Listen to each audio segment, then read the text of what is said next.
We're here with Bauke Mollema, who rides for Trek Segafredo, and he's going to tell us about his bikes and which he rides and when.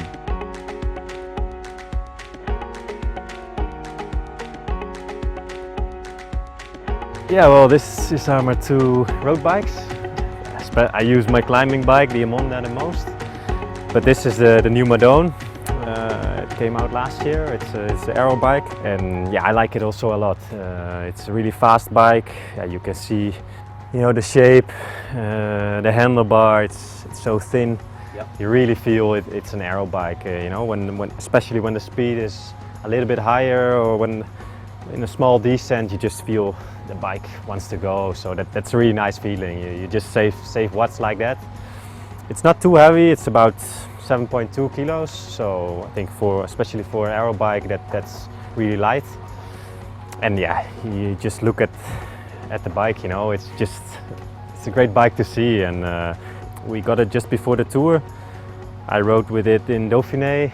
I used it in the first 10 days of the tour. But then I changed back to the Emonda, my climbing bike, because really in the mountains, weight is so important, and I think the Emonda is a great climbing bike. It really reacts really fast. You really feel when you accelerate uphill that the bike just accelerates really easy. Would you like to tell us about sort of anything specific to the setup of your bike? So one of the things I've noticed is on both bikes, your saddle is slammed all the way forward, sort of on the rails. So is there a particular reason why you like it like that?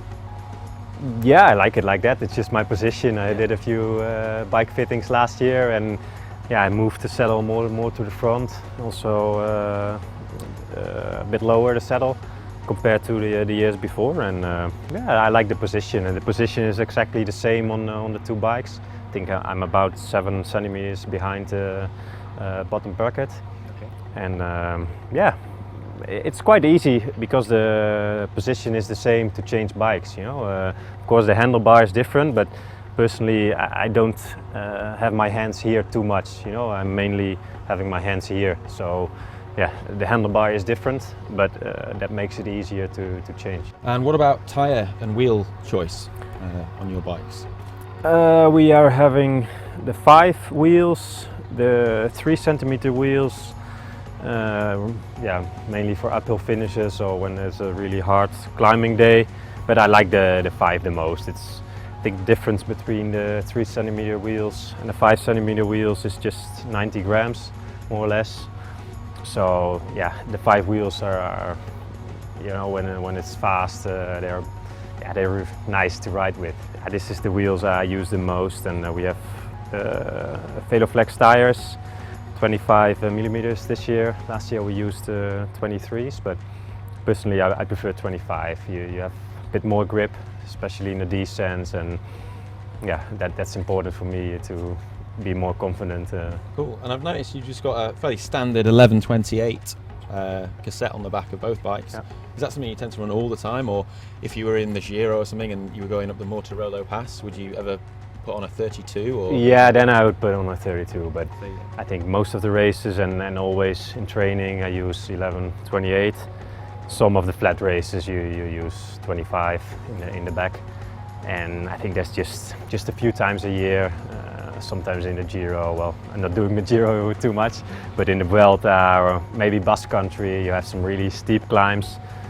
Also this year, I was already talking with the mechanics if we can have a 32 for that stage, because then just more easy to have a higher cadence than with a 28. And personally, I don't like to ride with a really small inner chainring. So the 34, I prefer to ride with 38, 39 as the smallest chainring in the front, and then I prefer 28. So you think the 400 gram difference between your two bikes, it's almost half a kilo, but that is something that you think is really noticeable and also is really important to you during attacks and things like that? I think it's important for me. I'm a climber. I think when I do the tour or other races, with the uphill finish, the difference is made uphill, and of course you save energy with an aero bike on the flat in the descents, but on the climbs you just have to make the difference. So for sure this will save time, but also I think the feeling is different. They're both stiff bikes, but they react also differently. You know, when you do a sprint, when you accelerate uphill, I really like the Emonda for that. And for example, in the Tour of Alberta I did in September, I think I did 3 stages on the Emonda and 3 stages on the Madone, because there was also one stage with mud and with like Strade Bianchi course.